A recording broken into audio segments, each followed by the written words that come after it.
Assalamualaikum warahmatullahi wabarakatuh. Kembali lagi di channel ini. Saya terkaget-kaget ya, seperti terkena petir di siang bolong melihat eh, di berita-berita dan di sosial media isu terkait pemecatan Ketua Umum PBNU Kiai Haji Yahya Khalil Stakuf atau biasa dikenal dengan Gus Yahya. Ternyata setelah saya cari kebenarannya, pemecatan ini berasal dari risalah rapat harian Suriah PBNU tanggal 20 November. Sebenarnya apa sih yang terjadi antara jajaran Suriah dan Tanfiziyah? Apa faktor-faktor yang melatar belakangi kejadian ini bisa terjadi? Apa benar isu-isu yang beredar ini terkait isu nasab atau Ba'alawi? Mari kita telaah. Yang pertama, mari kita lihat risalah rapat hariannya yang melandasi atau melatar belakangi rekomendasi pengunduran diri dan pemberhentian. Ini sudah saya tampilkan ya di layar.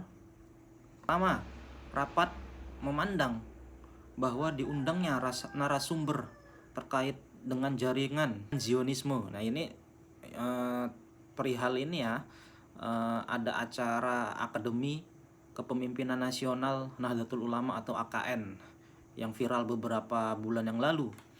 Lalu ini yang lengkapnya tinggal baca sendiri. Lalu yang kedua, rapat memandang bahwa pelaksanaan acara tersebut dengan narasumber yang terkait dengan jaringan Zionisme di tengah praktik genosida dan kecaman dunia internasional terhadap Israel telah memenuhi ketentuan pasal 8 huruf A Peraturan Perkumpulan Nahdlatul Ulama.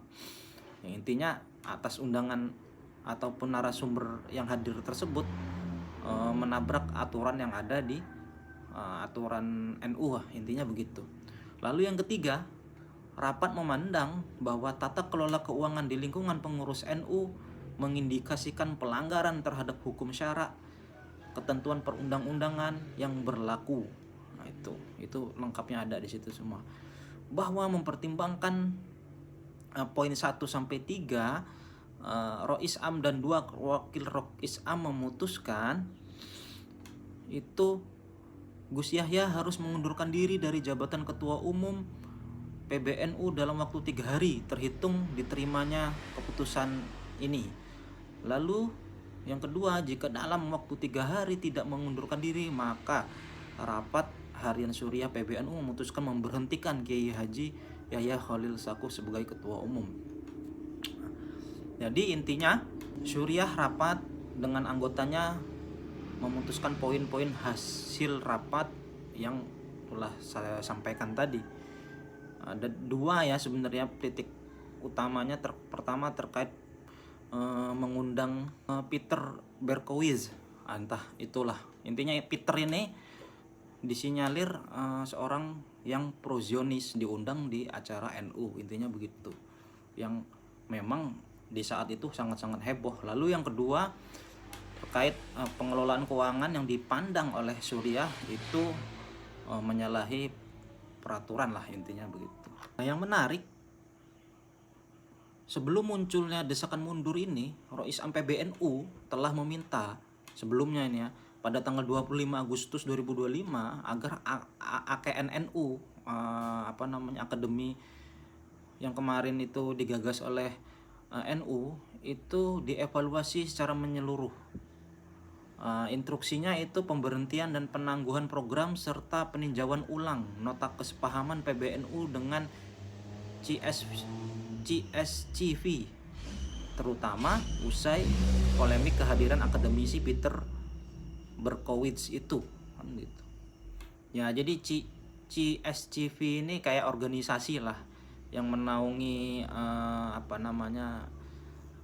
akademisi-akademisi yang konsen dalam isu-isu keagamaan dan sosial, intinya seperti itu. Nah, melalui CSCV ini Peter Berkowitz ini terundang, intinya seperti itu. Permintaan itu disampaikan Rois Am Kiai Haji Miftahul Ahyar melalui surat tanggal 20 Agustus kepada Ketum PBNU karena dianggap berdampak negatif terhadap PBNU dan Jam'iyah Nahdlatul Ulama. Setelah itu pada tanggal 28 Agustus 2025, Ketua Umum PBNU Yahya Khalil Stakuf menyampaikan permohonan maaf atas kekhilafan dalam mengundang Peter Berkowitz ini tanpa menimbang rekam jejaknya yang disinyalir memang pro-Zionis. Makanya saya pun terkaget-kaget. Saya kira masalah mengundang Peter Berkowitz ini sudah selesai. Ternyata di bulan-bulan berikutnya kemarin itu membooming lagi, bahkan menjadi sebuah putusan rapat Suriah yang mengatakan di situ harus mundur Ketua Umum PBNU-nya, walaupun Gus Yahya pun sudah meminta maaf. Apakah ada isu-isu lain selain hal itu? Memang tidak bisa dipungkiri bahwa isu-isu lain juga menjadi hal yang berseliweran ya.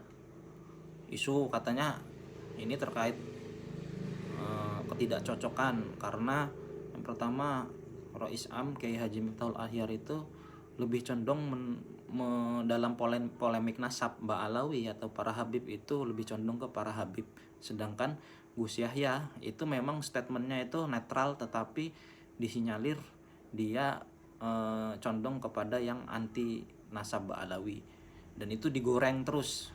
Bahkan banyak itu netizen bahkan orang-orang NU yang dalam kacamata saya saat ini terbelah ya antara dalam penentuan sikap terkait nasab. Lalu isu muktamar tahun depan ini menjadi sebuah hal yang tidak bisa dihindarkan, bahwa menurut kabar banyak pihak-pihak yang menginginkan Gus Yahya ini tidak lagi ikut campur mengenai muktamar tahun depan, maka sebisa mungkin diberhentikan sebelum muktamar terjadi.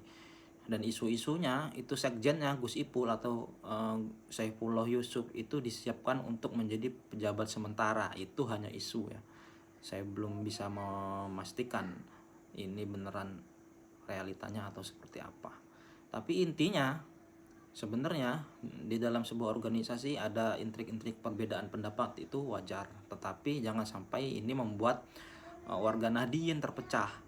Banyak tuh di Facebook yang ini yang itu, bahkan meminta kalau Gus Yahya mundur ya Rois Amnya juga suruh mundur, nah, kan bahkan sampai mendiskreditkan Rois Am selaku pemimpin tertinggi. Jangan sampai hal-hal ini membuat kita terpecah gitu.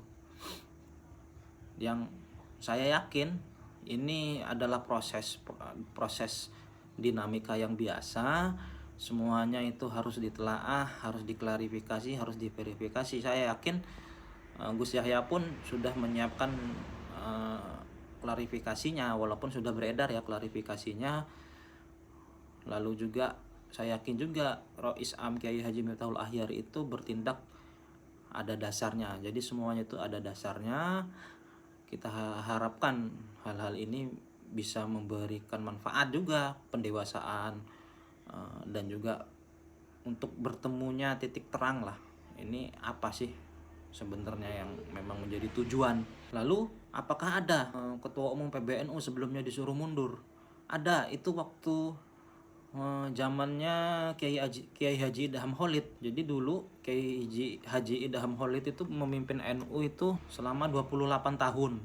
28 tahun dikarenakan memimpin NU itu sudah lama, terus juga terkendala kesehatan, dan fokus beliau juga terpecah karena waktu itu dia juga menjadi di dalam P3, maka salah satu kiai senior yaitu Kiai Haji As'ad Syamsul Arifin menemui Kiai Haji Idham Khalid meminta beliau untuk mundur dari Ketua Umum PBNU. Lalu di hadapan Kiai As'ad, Kiai Haji Idham Khalid menyatakan pengunduran diri. Akan tetapi setelah berselang kemudian banyak pendukung Kiai Haji Idham Khalid itu menyuarakan bahwa jangan mundur. Nah, jangan sampai mundur, intinya berujung ditariknya keputusan pengunduran diri dan masih menjabat, walaupun pada waktu itu terpecah antara kubu Situbondo dan kubu Cipete. Nah, setelah itu baru muktamar, setelah muktamar Gus Dur terpilih.